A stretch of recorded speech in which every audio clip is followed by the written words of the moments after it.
นางอนัตตาวิปัสสนาภาวนาหาหันยอดทำอนัตตา2 ชั่วโมงเต็มก่อนนี้นางปฏิบัติกุกรรมในเขาพร้อมกันไว้สาเยตนา3 เจ้าก่อนพุทธังที่พุทธาเจ้านั้นผู้เจมีเฮาคาไว้คาออกสาธุธรรมังที่ธรรมานาตาเจ้านั้นผู้เจมีเฮาคาไว้คาออกสังฆังยาริยาแปดเจ้านั้นผู้เจมีเฮาคาไว้คาออกต่อสืบกาเฮาติเลยดูคันธาเปิงดีพระตราสังขากรอิมาหังอัตตาภาวังพุทธัสสะปาริจาสามิกาติอันธาพาเปิงพี่แยมในดูตันพุทธาเจ้าเฮาออกอิมาหังอัตตาภาวังธรรมัสสะปาริจาสามิกาติอันธาพาเปิงพี่แยมในดูตันธรรมะเจ้าเฮาออกอิมาหัง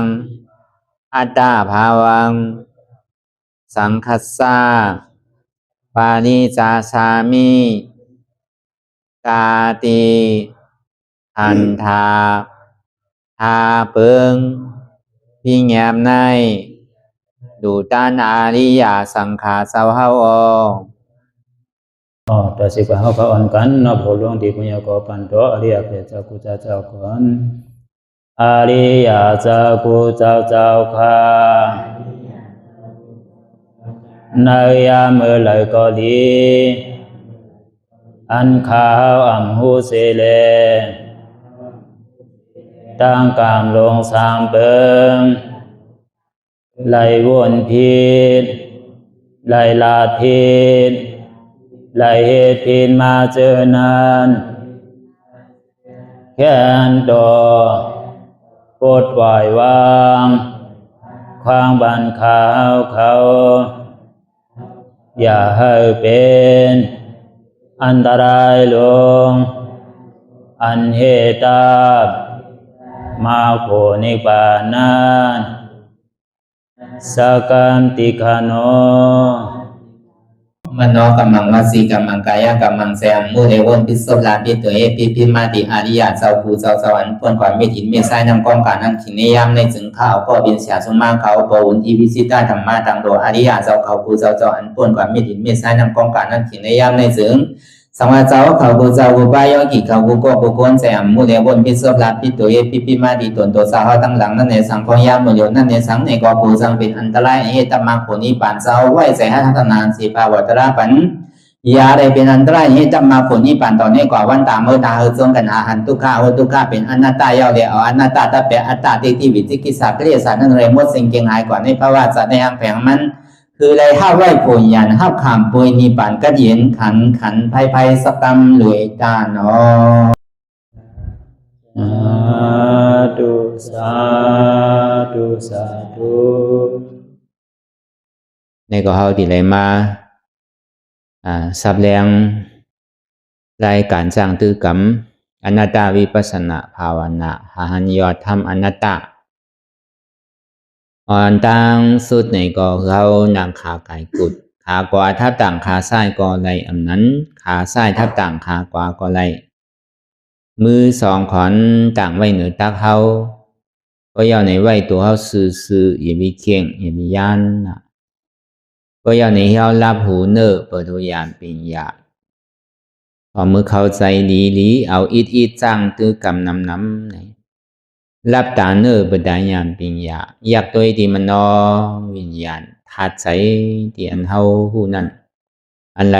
เสียนอันในเตียนมันพูดปอกเกิดขึ้นเปลี่ยนมานั่นในก็คือเฮาหมอวางเป็นอนัตตาเลย อ่อนตั้งเฮาไปหันเจ็บไปหันทุกขะไปปองเสียงเลี้ยงใส่เหนืออนัตตานี่ก็ด้วยตีลมถอยใส่เขาออกอ่อนตั้งถอยใส่เขายาวๆถอยใส่ออกยา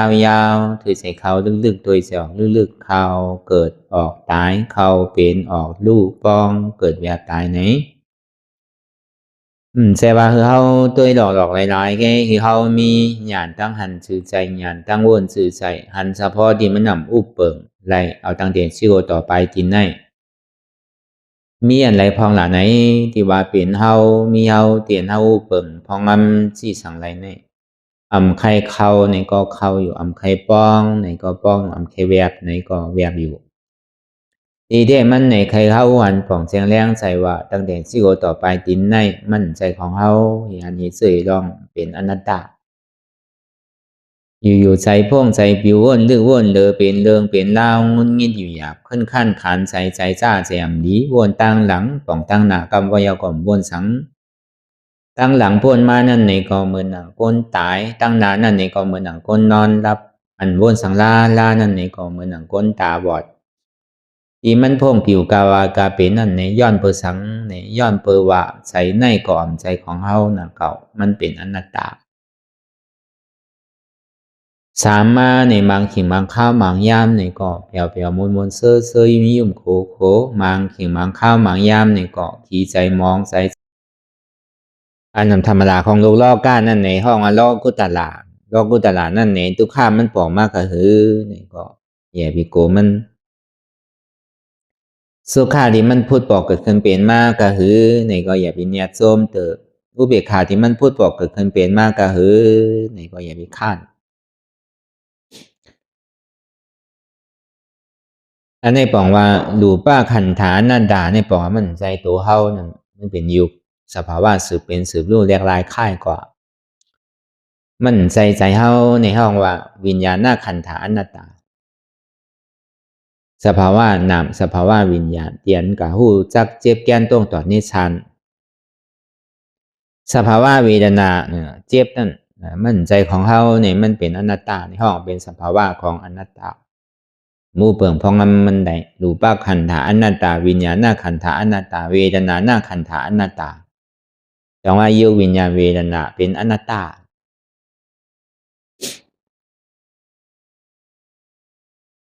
ก็เป็นนั้นในแหละคือเขาบอกป่องเสียงแรงใส่ลองตั้งสภาวะที่มันเป็นอนัตตาก็เบอร์ว่า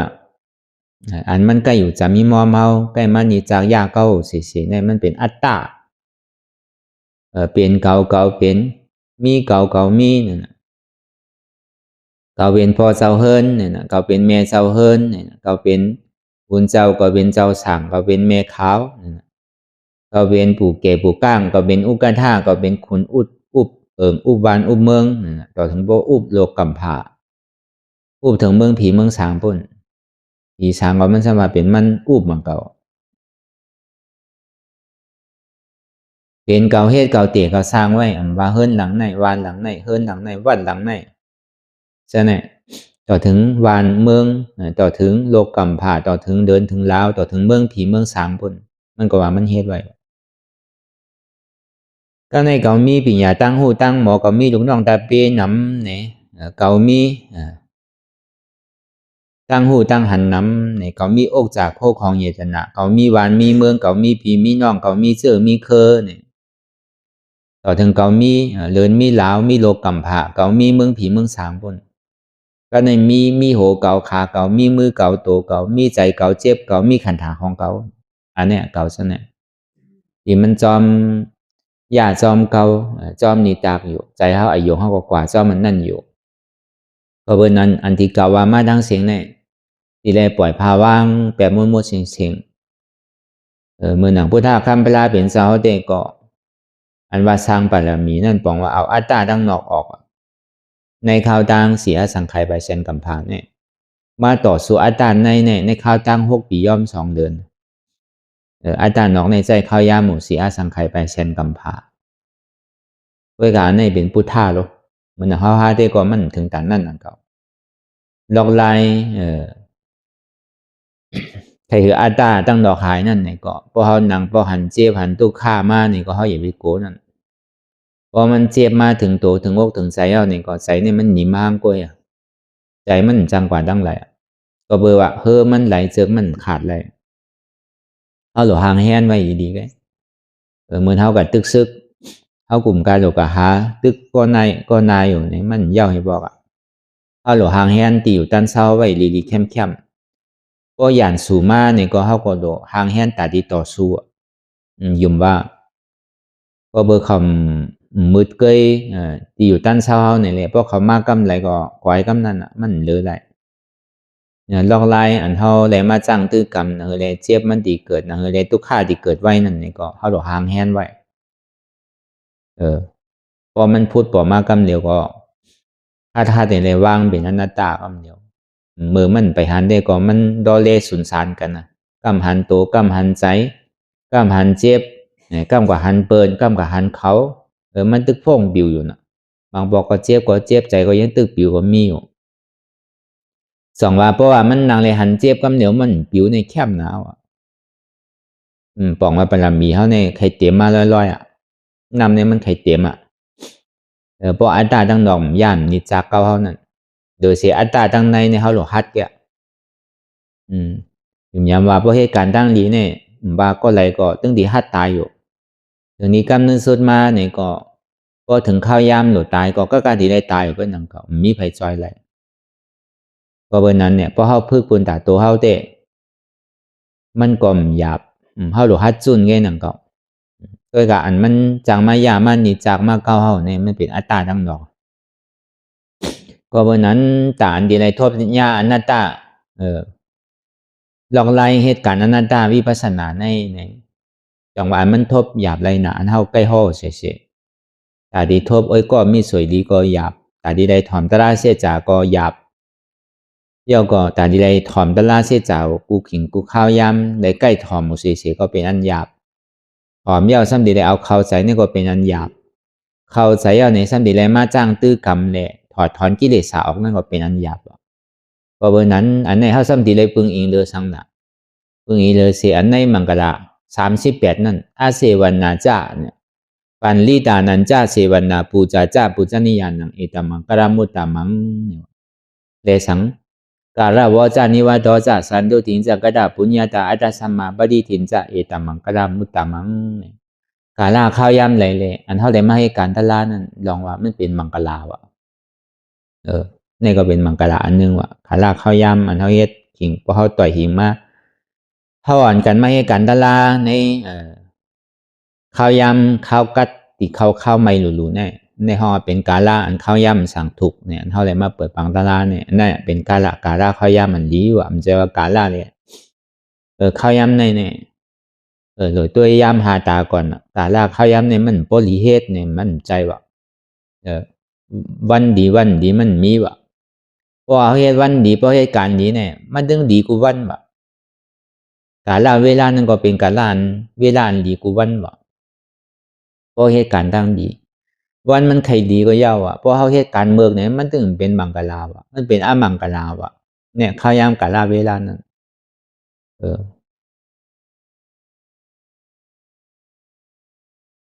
ปฏิโลสภาเสจาผู้เปก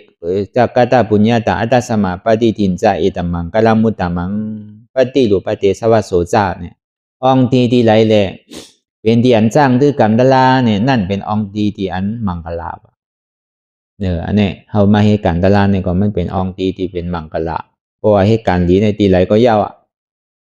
ว่าที่หอที่เฮิรนว่าที่ซ่องว่าที่ป่ายเหี้ยมว่าที่เถินว่าที่ทำว่าที่ตนไม่ตนต่อองตีนั่นมันเป็นองตีที่มิ่งมังกรลาอาเสวนาจ้าอย่าเฮ็ดก่อก้นเมื่อกว่าปันดิตานันจ้าเสวนาปูจานิยานังเอตมังกนามุตตามังเนี่ยเลือกเฮ็ดก่อก้นดีมีศีลธรรมว่ะ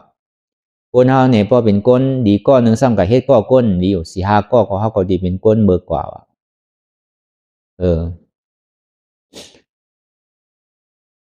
ก็ในก้นอันเฮาหลีนึงก็ในเฮาซ้ำคัดใจเฮ็ดก่อก้นดีอยู่ติ๊กๆอยู่จำก้นดีอยู่ติ๊กๆเนี่ยก็เฮาก็ซ้ำดีเป็นก้นดีกว่านังเก่าว่ะก้นอัตตาหนึ่งก้อน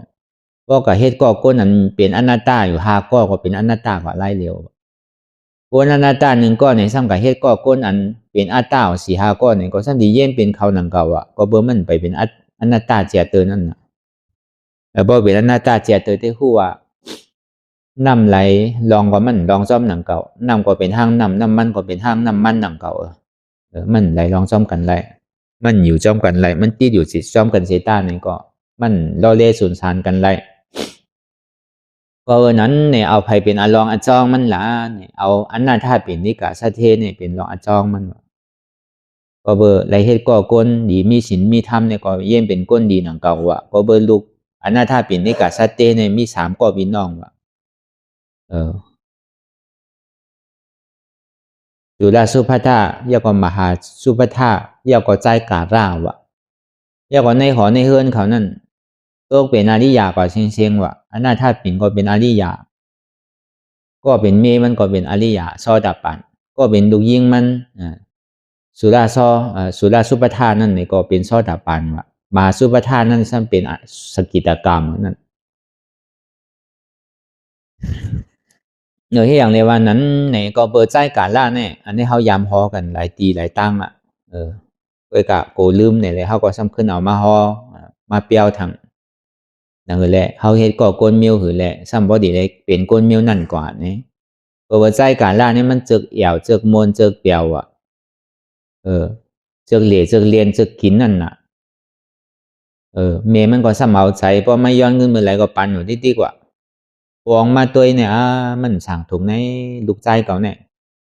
อันเฮาดังโมดังเสียงเนี่ยจนกันตกเป็นอริยะยาวกึดมันก็เหลียวเนี่ยอย่างก่อมไหลเนี่ยมันดีซุ่มเนี่ยมันกึ่งเฮเท่าซ้ำเป็นตะกาพระเป็นเจ้าลุมลาลูเลลุมลาถึงพระเป็นเจ้ามันซ้ำหนาตัวพระเป็นเจ้าไว้มช้าหยุ่มย้ำเกินหลีซ้ำกลุ่มก็แอวเลียนถึงกลางค่ำกลางคืนมากก็โดดแอวจอมใต้ก็ใต้เสียวหากินเราหายแอวมวนแอวเปียวในมีอาโจสังตามันรู้ใน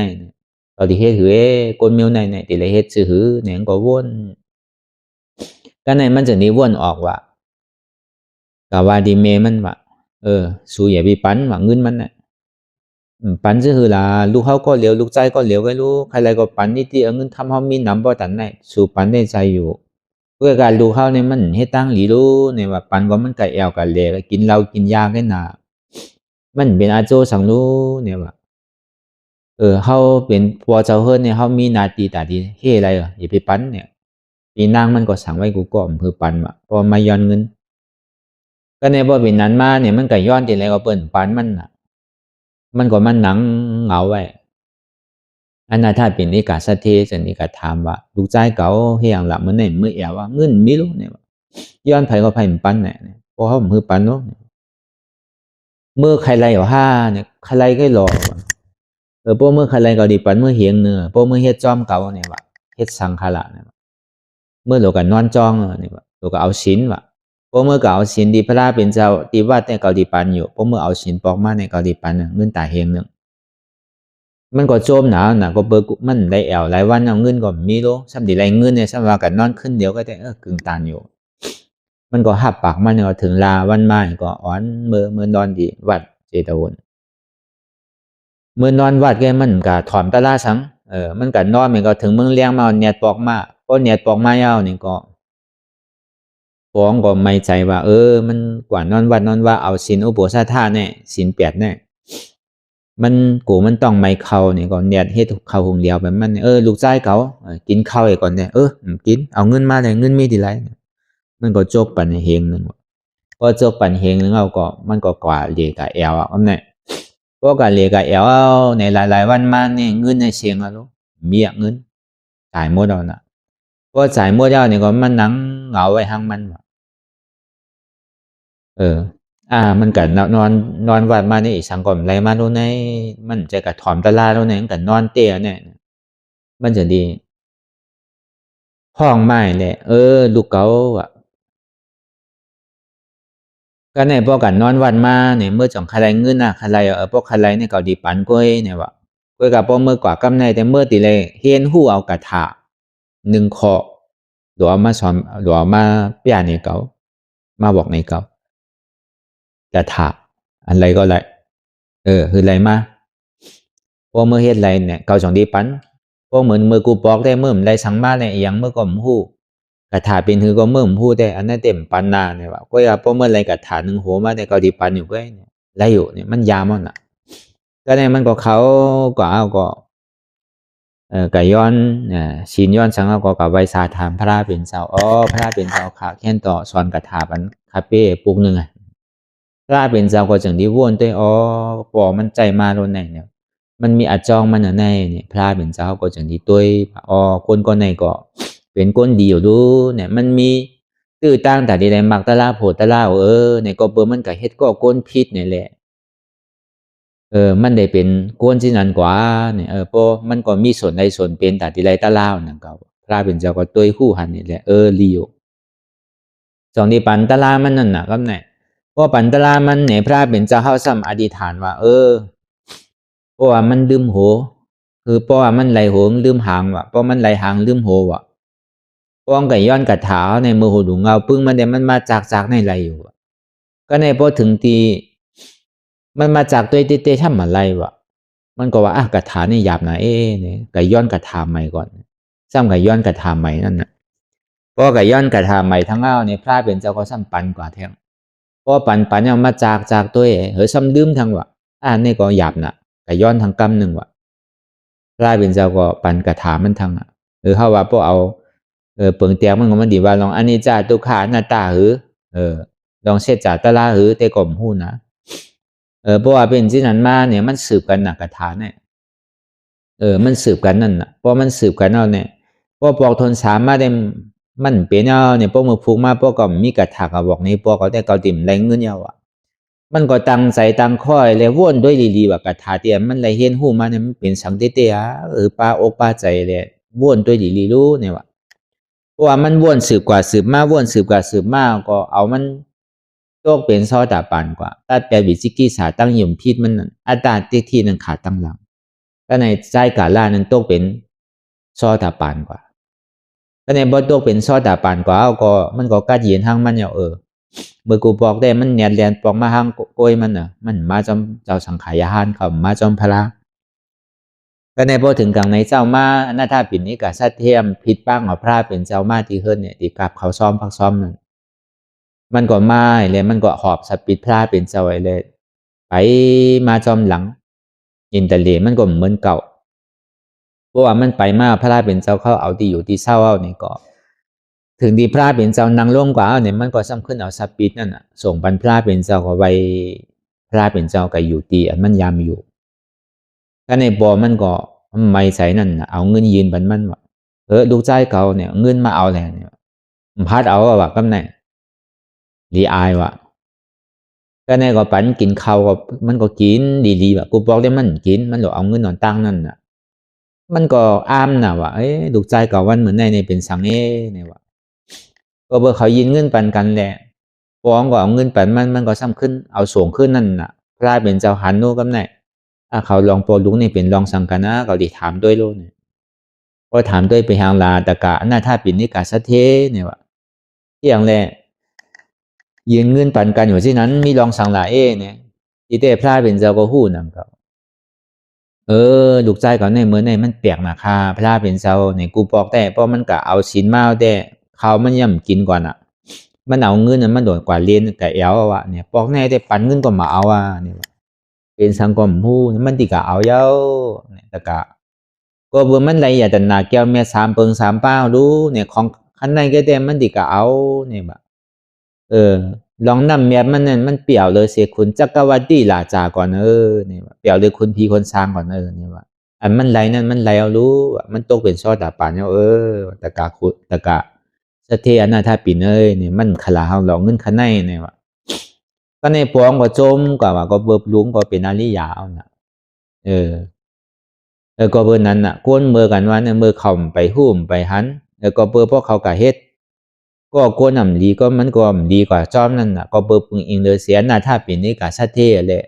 ก็เปิดอะไรอยู่จำหิมพร้อมผู้โกดีอะไรอยู่จำหิมพร้อมผู้โกดีเป็นอริยานี่ก็มันก็เลยเป็นผู้ดีก้นดีกว่าก็ตกเป็นซอดาปานกว่าก็มันเหลี่ยมเหมือนกูบอกนะมันเป็นศีลวิสุทธิเอาลูก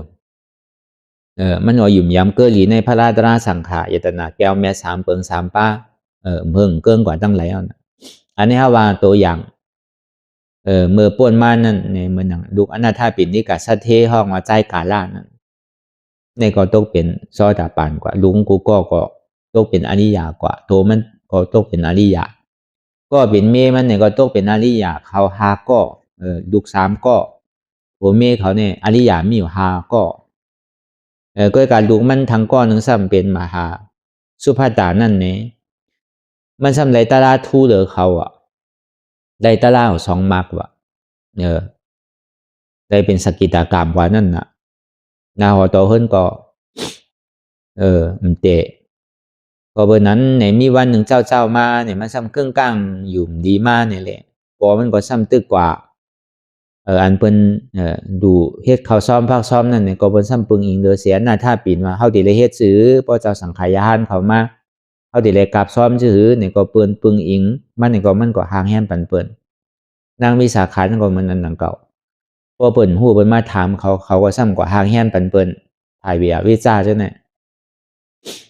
ก็ในอยู่มันดื้อกว่าตัวเปิ้นอยู่ตึกห่างแฮมปันเปิ้นอยู่นั่นแหละก้นใจเขาซ้ำกับว่าเมื่อแล้วสัทเทหลงลูกเจ้าเฮานั่นนางมหาสุภาตานั่นเนี่ยมันอยู่เลียวมันเงือไมเนี่ยว่าเป็นสังกรมหัวเนี่ยว่าเจ้าสัทเทเฮาเขียนดอกปอกมาตัวกำหนึ่งหรอกมันก่อนแหน่เนี่ยแหละปอกมาว่ะก็แหน่ปอกมาเนี่ยมากำตัวเนื้อมันเนี่ยไม่กว่าเชียงว่ะก็ไม่กว่าเชียงเอาเนี่ยก็ดูยิ่งเก่าเป็นหือไว้หลายหน้าใจไว้อยู่ห้าเป็นหือพองอยู่ลีอยู่ห้าเนี่ยพอเป็นแต่ได้ก็ซ้ำลาดเนี่ยเป็นสังนองใจเลยเนี่ยว่าพี่ไม่ใช่เนี่ยว่า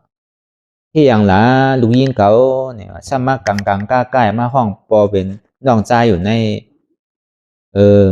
เป็นที่นั้นเตน้องใจเนี่ยว่าอยู่เอาใจมันขาดไปก็ใจมันขาดไปเอาใจมันรีซีอิดว่ะซ้ำเป็นลูกถอมก้ามแม่ซ้ำตายอันตั้งนั่นน่ะก็เพราะเป็นนั่นมากก็พิงทุ่งในเมืองกะลาเมืองอินเดียนั่นพวกเขาเมื่อสร้างโจเมื่อเผาก้นเปลี่ยนเนี่ยก็เขาดีมาดีจ้องสิตาบุญมาสุกตีนสุกมือไอ้ล่างนายเขามาไว้พระเป็นเจ้าเพราะว่ามาไว้สาทำพระเป็นเจ้าก็มันก็มานั่งอยู่ที่เหนื่อยเงาไว้ว่ะพระเป็นเจ้าก็ต้องตักขนาดให้อย่างละต่างการหน้าถ้าเปลี่ยนเป็นลองสังมาแต่วันเหมือนไหนเต็มเหมือนเก่ามีลองสังละคากะสร้างโจก็เบอร์ลูกยิ่งขามาสุปตาเนี่ยมันถ่อมกำวางไงน่ะก็ยังตึงหนูแหละตึงกลางตายกว่าก็เบอร์นั้นเนี่ยคาใจมันดีค่ะลายเป็นเจ้าก็ว่าเมื่อก็หู้รู้เนี่ยว่าลองสภาวะมันแน่ลองยุมนำคันถะลองตัวเขาเนี่ยมันมีมันกึมมันว่าเรียกว่าเทาวานุ่มลองตั้งตายเนี่ยมันบาไผไหลมีไผรอดไหลลองตั้งสภาวะมันกึมเหมือนว่านั้นเมื่อก็หู้อยู่เนี่ยย้อนเบอร์นั้นแหละมันคือมันจะดีเป็นทุกข้านั่นน่ะย้อนเปิดว่าอู้เปิงเพราะงั้นมันอะไรเป็นอนัตตารู้มันใจตัวตนของเขาเตรู้อันใดก็มันคือวันหนึ่งเจ้าก็มีไผดีรอดได้ลองตั้งอันนี้จ้าอันนั้นมันคือนั่นคาตากาก็หู้อยู่อ่ะลองอันมันเปลี่ยนสิ่งนั้นลองเกิดก็หู้ดีไรตายก็ใจอยู่ข้าเนี่ยว่าเพื่อคำไม่ใจจ้อมลูกคาในอันคำใจเหมือนดีนั่นโกตั้งกว่ามันในความเลียวเนี่ยว่าข้าเมื่อมันอยู่ดีอยู่นั่นค่ะเมื่อตัวมันสมาคาเป็นน้องใจอันว่าเนี่ยโกมันกว่ามเดียวมันหลงดื้อๆแหละโกสติมันขาดเลยโกมันตั้งต่อมันนี่มันเดียวเนี่ยว่ามันสำเราลาดนี่พลาดเป็นเจ้าก็พวกเอาโกนว่าพวกเอาสู่ปอลูกว่าได้ก็ใจอยู่เมื่อได้เป็นปอมันมันได้เป็นลูกเมื่อก็ใจอยู่พวกเอาจันตลาว่าได้เมื่อทำเป็นน้องมันมันเป็นปีเมื่อนั่นเนี่ยว่าอยู่หลายเลยมันกังเนี่ยว่าอันมันว่าเมื่อเป็นน้องนั่นก็สั่งถูกอยู่ก็เบอร์สั่งน่ะอันนั้นถ้าเป็นนิกาซาเทเนี่ยเป็นซอดาปานก็เป็นดูยิ่งมันสั่นเป็นสกิตากรรมนั่นน่ะจันตลามันสูงเหลือนั่นน่ะย่อมเบิ่นอันนี้มันห้องปองเป็นน้องชายว่ะก็เบิ่นมันไหลตลาจันซองกว่าเย้าแหละเป็นสกิตากรรมกว่าเย้าแหละมันจังที่ห้องเมื่อตะกานั่นเป็นน้องอันนั้นนี่มันผิดเนี่ยว่ะเมื่อเหลียวแต่มันบ่กะฮอดอยู่ที่ในเมืองผีพุ่นยาวในเมืองตุสิตาพุ่นยาวเนี่ยเมื่อที่กลับไม่ใส่หังเนี่ยมันก็โหมจมเนี่ยพอเป็นนั้นก็คับไปหั่นใส่เอาเนี่ยว่าอันนี้พระราชเป็นเจ้าเฮาก็ได้เกณฑ์ดีปันก็เบิ่ คือเขาเนี่ยก็มันเป็นคืออริยะมันหมดแล้วรู้ก็เบอร์หังละก็เบอร์อยู่จอมที่มันไรนำเนี่ยก็มันก็ซ้ำเย็นเป็นนั่นกว่านั่นละก็เบอร์นั่นเพราะเขาใครเป็นก้นเมียวหือก็โดยเฮ็ดก็ก้นเมียวนั่นวะเพราะใครเป็นสัตเทเนี่ยก็เขาโดยก็อยู่จอมก้นสัตเทแบบเป็นเหตุการณ์เมียวหือเพราะใครเป็นปอก้าเมก้าเนี่ยก็เขาโดยก็เฮ็ดก็ก้นเป็นปอก้าเมก้าวะเพราะใครเป็นมอป้าเนี่ยก็เขาโดยก็เฮ็ดก็อันเป็นมอป้าวะเพราะใครเป็นปู่มูเซอร์เนี่ยก็เขาโดยก็เฮ็ดก็อันเขามาเฮ็ดล่าเถินล่าโตนั่นวะจังว่าใครเป็นสังโกฮู้ก็เนี่ยว่าเพราะอยู่เฮ็ดก็จอมให้3 วัน 7 วันนั่นซึ่งฮู้ก็เนี่ยว่าเขาเป็นก้นเมียวหือเนี่ยมันเป็นเช่นนั้นก็เฮ็ดก็ก้นเมียวหือก็เป็นก้นเมียวนั่นเฮ็ดก็ก้นดีก็ดีเฮ็ดก็ก้นเมิกนั่นน่ะจังว่าปัญลีตานันจ้าเสวันนาปูจาจ้าปูจานิยานังเอตมังกะมุตตะมังอาเสวันนาจ้าเนี่ยอย่าเฮ็ดก็ก้นเมิกเนี่ยเฮ็ดก็ก้นเมิกเนี่ยเป็นสังเนี่ยก็เบอร์อาจารย์ตาชันเนี่ยมันยังตึกหนุ่มตึกกาหมู่นี่แหละมันก็ซ้ำถอมเอาความเตวตัดก็เบอร์เตวตัดนั่นซ้ำแดอภิญญาผ่านสางให้หังก็ไรกับเปียใน2 น้ำมันนี่แหละมันกำสอซ้นก็เบอร์ญาสลาพิษนั่นน่ะดีเตปอมันก็เป็นโซตาปันก้นหวานก้นเมืองก็เป็นโซตาปันมันก็ซ้ำถอมกำปอมันนั่นน่ะคึงป้องกันกูเจอกูลองนะเฮอที่เอาปอมันตายนั่นก็ถึงบ่ยับไหลตามมันที่คึงป้องกันตาดีคาที่แฮมปอมันนั่นปอมันก็หู้ไอ้แหละปอก็ยังยอมจุ่นบานจุ่มเมินปันมันนี่แหละอภิเษกคือมันเป็นขุนมันย่ำไปห้านใจเลยเอาปองกับตกทองทางโกปองจังลูกเพิ่นขึ้นว่ามันหยุ่มปอมันนั่นน่ะก็เปิดเฮ็ดก็ก้นเบิกก้นดีก้นพิษนั่นน่ะก็เบิ่นนั่นแหละมันเฮ็ดก็เตวตานั่นก็อาจารย์ตาสัตเฮ็ดก็เตวตาก็เบิ่นญาก็ก้นดีนั่นแหละมันก็ถอมเอาความเตวตาก็ว่าเขาก็สิเป็นพระเป็นเจ้าเขาสิเอาพระเป็นเจ้าตายเขาสิขึ้นเป็นพระเป็นเจ้าตังเนี่ยเมื่อก็ดอกเอาปอเมื่อตายเนี่ยว่าเมื่อก็สิเลยเป็นคุณอค่ำเนี่ยว่าแล้วมันก็สอนอาจารย์ตาสัตซึ่งนั่นน่ะคุณเอาครับมาจากตาชาตินั่นก็ทำยุ่มมันนี่แหละเฮ็ดจอมมันนั่นพอเฮ็ดจอมมันเนี่ยก็ถึงดีปอได้เอาปอมันตายเต้ถึงดีเมื่อวันนั้นมาเนี่ยถึงเมื่อวันกำนันสุดมาเนี่ยปอก็ยังตึกขังถองไว้กูบอกให้อย่างปอมันตึกปีตึงมันอยู่ละเนี่ยก็เปิ้นเมมันนั้นลักเอาใส่กูเจอกูลองบางปอก็เอาน้ำพึ่งตาที่คนโหกับมีบใส่บางปอก็เอาตาซ้อมโตถึงดีมันบ่ยับไรกูปอกก็ย่ำไปตายเด้อก็ยังตึกเหมือนเก่าก็ในมันก็ภายสร้างแจนกว่าภายสร้างแจนมากกว่าเอาไอ้ยงปิ้วกับที่พระเป็นเจ้าเฮาที่อยู่เหนือรอยกิจกุฎนั่นหันเงาเลี้ยงพระเป็นเจ้ามันก็ไปกว่าไอ้ก็ก็ในพอหันถึงมันไปสร้างแจนที่นั้นหนังถึงมันติ่มไปแล้วนั่นเอาผ้ามิดเธอบันขามันเอาคือเอาสังทุกใส่หนังเนี่ยมันพอติ่มจางไปไรยางไรนั่นเนี่ยถึงดีพอขานใจเตะจางไปจางยางเตะก็ขามทุกข้าเวทนาถึงดีพอเลยนอนเพกว่าเวลาวันนั้นเนี่ยดูมันก็ซ้ำเกิดกำเดียวดูมันก็เกิดวันนั้นพอมันเกิดวันนั้นเนี่ยก็หัวใจอันหักปอแม่อันหักลูกในหู้กำเดียวกำในทางก้อนหนึ่งสมาป่องขาวมี2ก้องสมาป่องขาวลูกมันเกิดก้องสมาป่องขาวลองปอมันว่าเขาก็คือก้อนป่องขาวลูกมันนอนตั้งเมื่อเร็วลูกขุนใจเขาขุนเอาคำเขาเกิดได้คาเป็นผู้ใจเนี่ยเอาใจมันโจมนะวะปออันไปยำมีลูกหิปอกนั่นก็เนี่ยคุกใส่ไรปอมันมาว่าปอก่อนเนี่ยก็ดีหักมือหนึ่งก็หักลูกเก่าในเนี่ยปอเก่าโลมีติไรกับปล่อยแร่เนี่ยว่ะก็ในก่อนมาป่องข่าวให้นั่นทำเมื่อเร็วปอเจ้าเฮานั่นขุนเอาคำปิ่มพี่สาราเนี่ยนอนเพก่อนเย้าเนี่ยเอามันใจมันรีว่ะอันเนี่ยอันว่าปอหักลูกเนี่ยเป็นที่ไหนเนาะวะจังว่าเปิ้นใกล้ว่ากำมือก่อนนั่นลูกเต่าอันว่าหักปอหักเมเนี่ยอย่าบินเนียดยุ่มพวกคำไปมีลูกเตอพอเมื่อไรเขามีลูกมากเขาจังดีฮู้ว่าพอเมหักลูกในหักมอกระหือเมื่อหนังก้นเฮายุ่มยำศรัทธานะมันกึ้มเหนือพุทธศาสนามันกึ้มเหนือพระราตราสังขารเนี่ยก็อย่าบินเนียดยุ่มพวกคำไปเป็นอริยะใจยังหมอเปิงโอนังกาวะอันนี้จังหมอมีจังหมอเป็นเมื่อนั้นจาตาชาตินั่น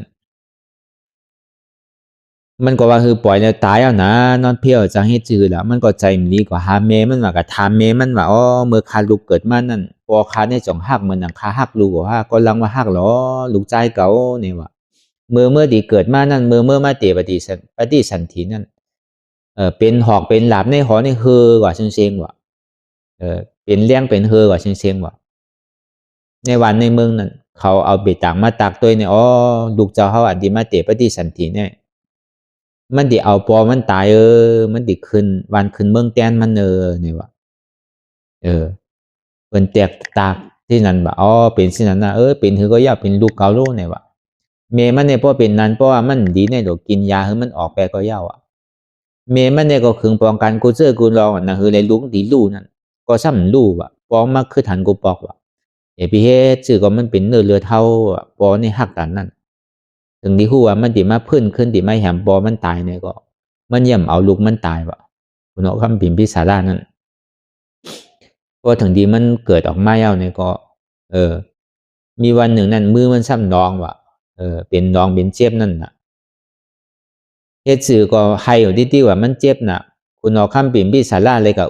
เลยกับจูบไว้นิ้วมือมันว่ะมันจะมีน้องนั่นน่ะก็เบอร์โกลูกมันตื่นในน้องในยังเลยอื่นเข้ากันลงกว่าในต้องก็เบอร์โกลูกมันตื่นในปอเมื่อในหักเมื่อตันในเมื่อสำหรับปอเมื่อหักเมื่อซื้อเนี่ยเมื่อเป้เป็นก้นเมื่อก้นเลิงมีกลุ่มหู้กลุ่มเกจูปอเมเนี่ยแค่เอาใจมันดีครับเนี่ยไว้เสนันมาในเตียวตัดเลสังสุปาพุทธาเลสังก็เบอร์เลยเฮ็ดให้ห้างพระราเป็นเจ้าเลยตกนาลายกว่าตั้งริมกัวครับเนี่ยดีเป็นเก่าก้อนเนื้อเนี่ยเก่าแหมปอแหมเมเก่าแหมปอก็ตายเนี่ยมันจึงตีใจมันดีอ่ะก็หาผู้โกก็ไหลเนี่ยมันจึงดีถามวันหนึ่งมา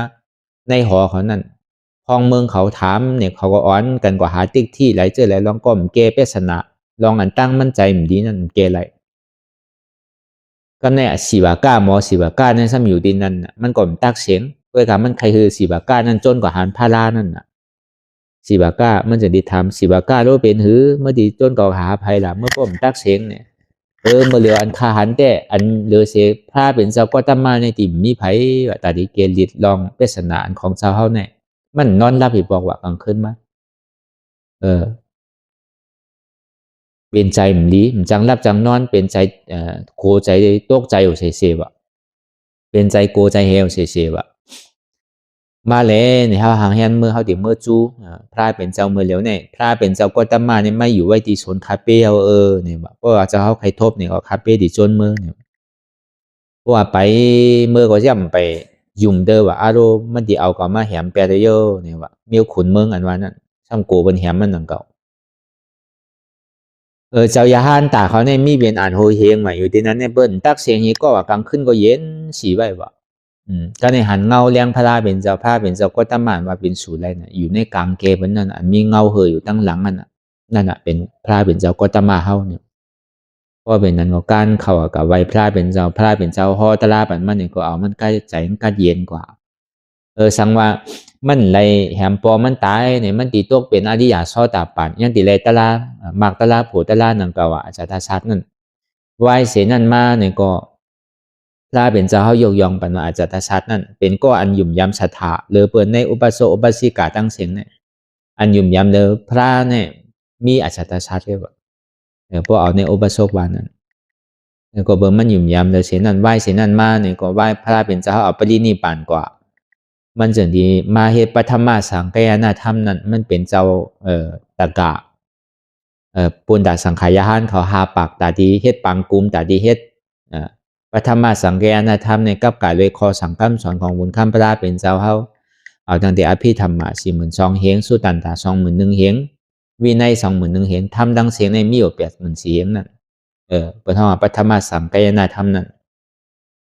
ก็เบิ่นนั้นวายนั่นมากกว่าซ้ำจอยก้อยกะมันเสียหลายที่ว่ามันได้เอาปอมันตายนั่นน่ะเพราะเอาปอมันตายมันดีได้เป็นอริยะแต่มักไรผัวเป็นยาหันตาก้อนหนึ่งนั่นก็เปิดมันเฮ็ดไรเฮ็ดตาลาก็มันขึ้นแล้วก็เปิดเอาปอตายเอาดูอันนั้นเรียกกับหาเปินว่านั่นที่เดือผ่าตินพลาเป็นเจ้าออกเลือดเหมือนเจวตัดยาสังขารแตกเป็น2ใช่ไหมคาปอคาเมใช่ไหมคายาหันตาใช่ไหมนี่ก็อเปสิภูมิรวมกับถึงนี้มหาวิจิบุญมีไผตาดีมาช็อตอะไรหรือสิติได้เป็นพระเจ้าพุทธาเจ้าหนึ่งตาดีเป็นมหาสาวกะอัครสาวกะปกติสาวกะในสังเป็นพระเป็นเจ้าเป็นสังแหมเป็นไรวะหรือสิเป็นพระเจ้าพุทธาได้วะอันนี้ก็เปิดว่าอาเสวนาจารย์เนี่ย ก็เบอเฮ็ดก็ก้นเมื่อก้นดีนั่นก็เป็นก้นดีแปดเกิดได้เกิดตีลีอยู่ช่ำกับเฮ็ดยากฉลามดีนั่นนะแล้วก็จนกันปักคิดตัวกว่าหมอนาลายนั่นก็เบอร์นั้นนะเพราะเขาใครเป็นสังก็เขาหลอกเฮ็ดก็ก้นเมียวนั่นเขาเลิกเกิดไรวะเราเขาเลิกตาดีเป็นไรวะอันเขามาเกิดนี่เขามันเลิกเกิดไรวะตั้งหลังอาจ้องวันหลังเขาเฮ็ดสังมาเขาผมพูดเขามาเกิดอยู่เมื่อเลี้ยวเนี่ย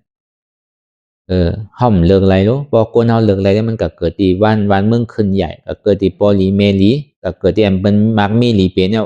มันมาเกิดตีคุกตียาบสังอ่ะก็เลยเขาเกิดตีลีตีแมทหมดอ่ะก็เบอร์มันเลิกเกิดไร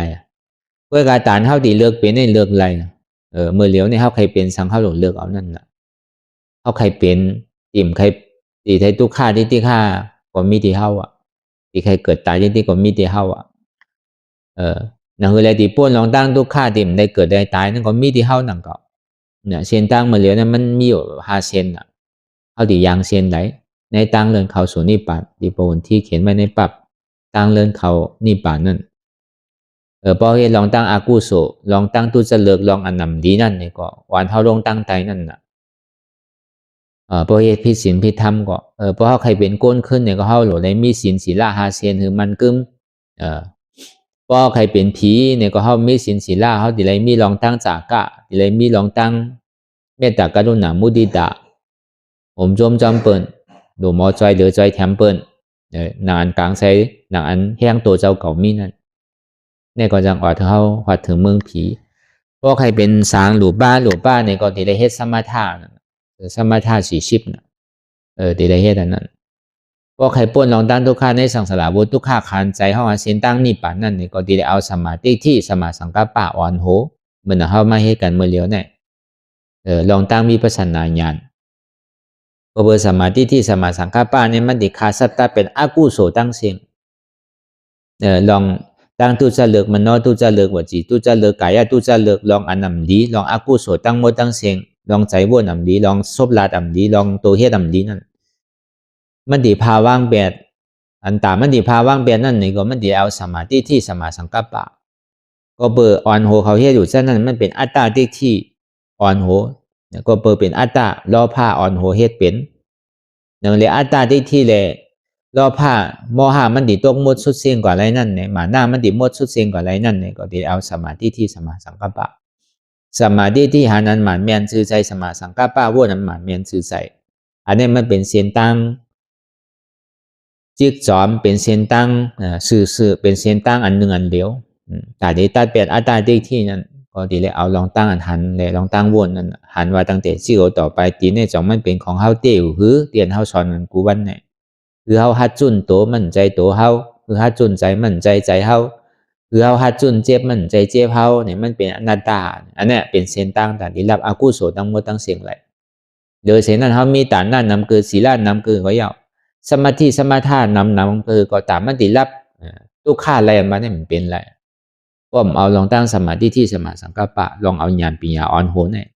ลองตั้งหันหมันเมียนวนหมันเมียนหันว่ามีโอมมีคามมีมือมีโตมีใจมีเจ็บสมาธิที่หันว่าใจหัวเก่าใจขาเก่าใจมือเก่าใจโตเก่าใจเก่าใจเจ็บเก่าสมาสังกัปปะวนว่างเป็นอนัตตา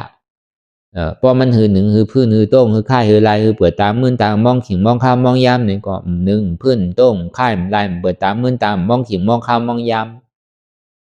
เพราะเหตุที่ไหนก่อนที่อัตตาที่เนี่ยมันติดตกเพราะอัตตาที่ตกกับยาวเนี่ยอากุโสตั้งโมตั้งเสียงเนี่ยมันสุดกว่าความนึงมันเสียงกว่าโดยเสวิบักโดยเสกรรมตั้งหลังเอาเลยเหตุไว้ก็ดีเลยขามในภาวะจัดในมันสุดกว่าถึงดีภาวะจัดนามาก็ได้มาฮับได้มาจ่าได้มาขามลองตั้งอากุโสตั้งเสียงเนี่ยเอาเหตุสังใบก่อนได้ขามเอามันปวดเนี่ยว่ามันเป็นนั้นในหนึ่งจัดในปากจัดเห็นจัดหมื่นจัดแสนจัดล้านจัดเนี่ยเขาตึงมีอันเขาเห็นดีไว้ลองตั้งอากุโสตั้งเสียงนั้นนำก็เกะเขาติ่มรอดเบลัยหนังเก่าก็กับพอเขาเอาอัตตาที่วิจิกิจฉาตกหมดสุดเสียงกว่าเย้าเนี่ยอากุโสตั้งเสียงนั้นกามลำมันไว้นั่นกามลำมันเป็นกามลีน่ะเป็นกามอากุโสน่ะมันจังมานีจากเขาจังมายามาเก้าเขาจังคือเขามาเป็นไตเป็นเนื้อ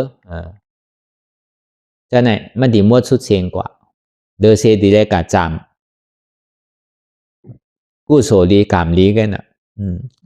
cảmมันนำดีเนี่ยมันได้ขำอ่ะสังว่าตายกว่าก็เลยกระจามเมื่ออากูโศกรรมเนี่ยมันเสียงแบบนั่นก็บอกเข้าใจเหตุกว่าดีๆเนี่ยเพราะมันจู่โฮมตรงมาในอนุโลมมาอย่างเพราะเท่าว่าในมรรคสี่มรรคเนี่ยมันเกิดมาเนี่ยโสดาปัตติมรรคสัตตกามิมรรคอนาคามิมรรคอนาคามิโภในห้องว่าพอมันออกมาพูดบอกเกิดขึ้นเป็นมาเนี่ยก็โผอันว่านั่นมันก็ดีเกิดขึ้นเป็นมาเนี่ยเพราะห้องว่าโสดาปัตติโภสกามิโภอนาคามิโภอราธาโภนั่นในมรรคสี่มรรคโภสี่โภนั่นพอเขาเฮ็ดเข้าใจก่อนติ๊กเนี่ยมันดีฮอดถึงดีฮอดยอดตีพายนั่นก็กาตีสูงสุดมันได้เขาเราเอาอากูโสตั้งมัวตั้งเสียงนั่นเราปิกอาเปสีภูมิไรอันนั้นเป็นเปิงหลวงมันพอเขาปิกแล้วเนี่ยก็เป็นก้อนมันกึมต่อนิปานมันหนึ่งเจ็ดจานเลยสังคัดใจกว่าทางก็สามจานเลยสังคัดใจกว่าเต้ๆก็ทางหนึ่งจานเลยสังคัดใจถึงที่สุดเนี่ยก็มีอ่ะแต่ที่เกิดที่ตายทั้งมันถึงไรนี่ปานรีบความเหลวในภาวะจารปานไหนที่มันเป็นอาราธาโผกันนั่นเขาก็ที่เป็นกิเลสานิโรธา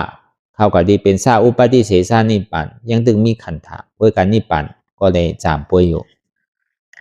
เพราะว่ารับขันธะเขาเย้านี่ก็เป็นอนุปาทิเสสานิปันมีขันธะรับสุดเสียงกว่าก็ป้วนทุกขา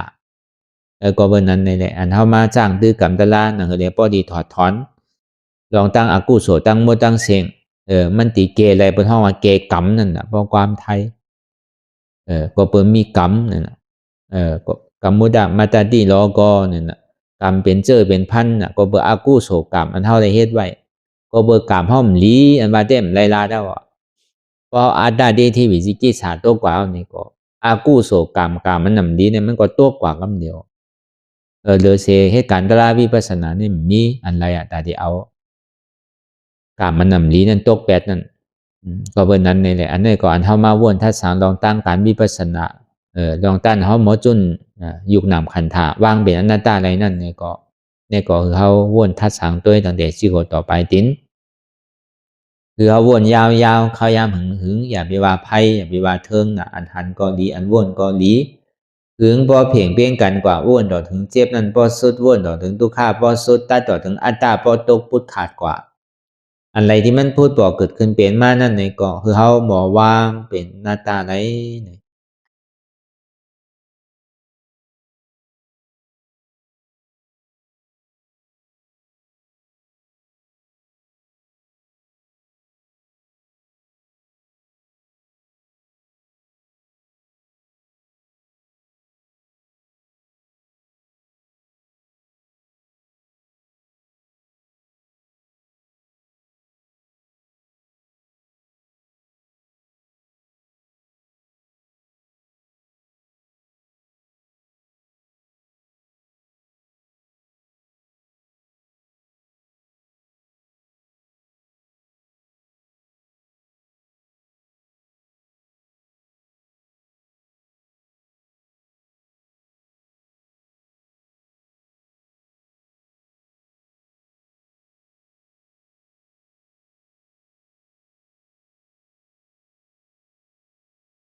ลองตั้งอันเป็นอยู่กุเซอกุยา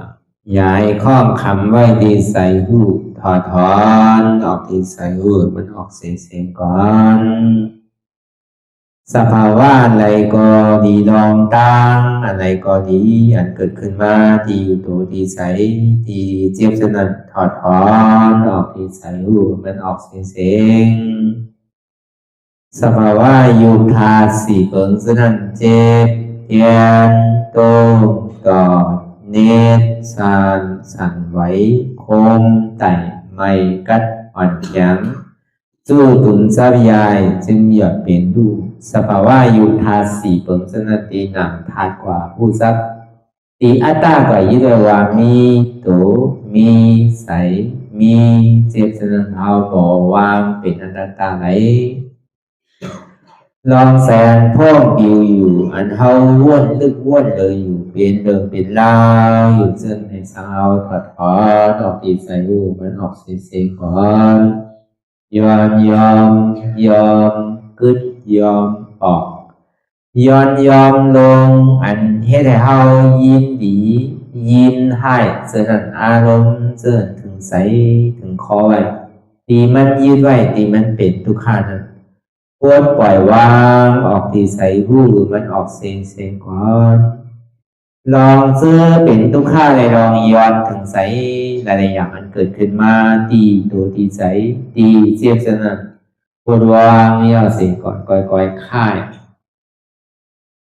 ย้ายลายหนึ่งพื้น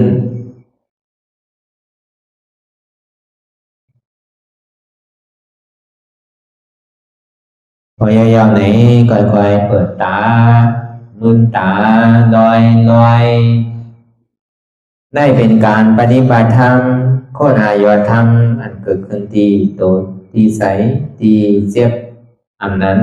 โคนหาเหตุหาเงาพระจองทุกขันนั้นต่อสืบการในเฮาที่ได้ส่งเมตตาถึงวิเนยสัตวะทั้งหมดทั้งสิ้นก่อนอิดาเมปุญญังอาสวะคายังนิบานังวาหอตุมาปุญญาภังกัง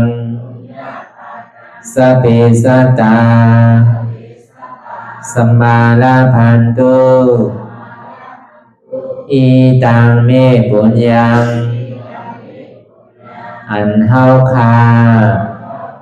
ไลมาตือกรรมปฏิบัติวิปัสสนาภาวนา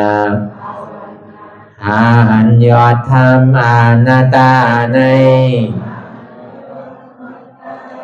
อาสวะคายังเป็นอันถาสัพตัดเปนาสวะสีเปิงเสียวแลนิพพานังตีนิพพานันขอดูให้ถึงเสกัมติคามาปุญญาภากังพรดีอันคามานังวิปัสสนาภาวนาทรงยืนปันสเปสัตตานังเอวปอเมสลาญาติกาดึงเคเจอเคได้ก็แลจากว่าสัตวาทั้งสิ่งดังดวงนั้นสมาลาพันตุอะไรพรดีนำกันตั้งเฮาคา ตังสิงสกัมติคาโนสาธุสาธุสาธุ ต่อสิกว่าเขาอ่อนกันนับหัวลงที่ปุญญาโกปันโตอริยเปเจ้ากูเจ้าก่อนอริยเจ้ากูเจ้าค่ะในยามเมื่อไหร่ก็ดีอันข้าวอ่ำหูเสเลตั้งกามลงสามเปิงไหลวนพิษไหลลาดพิษไหลเหตุพิษมาเจอนานแค้นดอกปดไหววางความบันขาวเขาอย่าให้เป็นอันตรายลงอันเหตุตามาโผนิปานันสกัมติคาโนมโนกัมมังวสีกัมมังกายกัมมังแสมมุเรวนพิศลาปิตัวพิมาติอาริยะเจ้าภูเจ้าสวรรค์พ้นความไม่ถินไม่ใช่นำกองการนั้นขินนิยามในจึงข้าวก็บินเสียสมาเขาปวุนทีวิสิตาธรรมะตังโดอาริยะเจ้าเขาภูเจ้าสวรรค์พ้นความไม่ถินไม่ใช่นำกองการนั้นขินนิยามในจึงสังวาเจ้าเขาภูเจ้าภูปายกิเขาภูก็ภูคนแสมมุเรวนพิศลาปิตัวพิมาติตนตัวสาวตั้งหลังนั่นในสังพยามโยนั่นในสังในก็ภูสังเป็นอันตรายเหตุมาผลนิพานเจ้าไหวใส่ให้ทัศนานสีภาวตระปันยาได้เป็นอันตรายให้จำมาผลนิพพานตอนนี้กว่าวันตามเมื่อตาเฮจงกันอาหันทุกข้าทุกข้าเป็นอนัตตาเยาวเดียวอนัตตาถ้าเป็นอัตตาที่วิจิกิสาเกลียสารนั่นเลยหมดสิ่งเก่งหายกว่าในภาวะสัตว์ในห้างแผงมันคือเลยห้าไหวผลยันห้าขามปุยนิพพานก็เย็นขันภัยสกรรมรวยตาเนาะสาธุสาธุ